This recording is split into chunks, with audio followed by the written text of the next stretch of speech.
Now, this is something new that may not be new for you, but for me.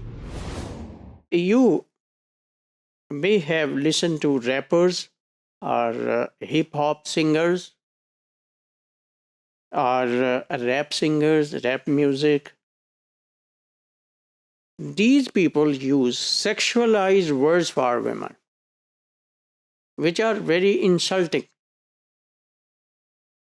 So, by insult terms for women, we mean those words which these singers use in their songs.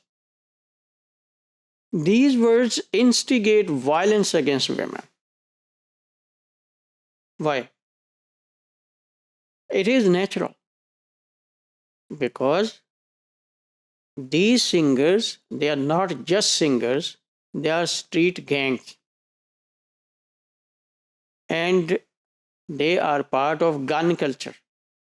So they love violence. So they also love violent terms for women. And they don't give any importance to women. These gangs think themselves real men. Now, what is central to their use of language is that they emphasize too much on their maleness, on their male power. They think that they are real men because they are very powerful, healthy, strong.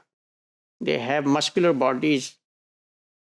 And they do not like soft and weak persons who call themselves men. Such people are not liked by them. But some authors think that only their songs are misogynistic. Misogyny, it means to hate women and things about women. Awateen se nafrat karna. This is called misogyny.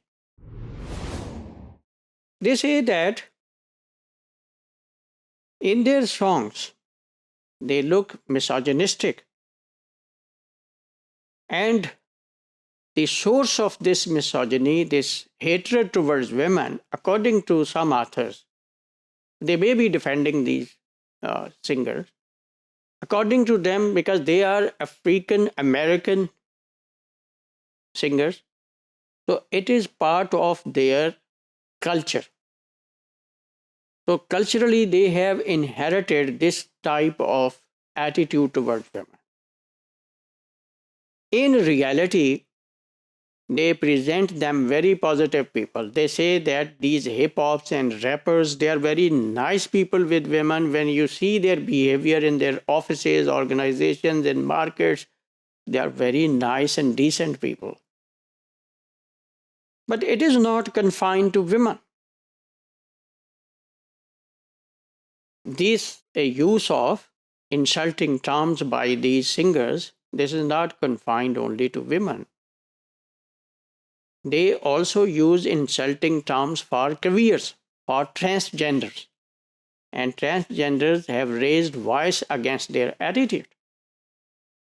So what we conclude is that these people, they are a particular group. They use insulting terms for women.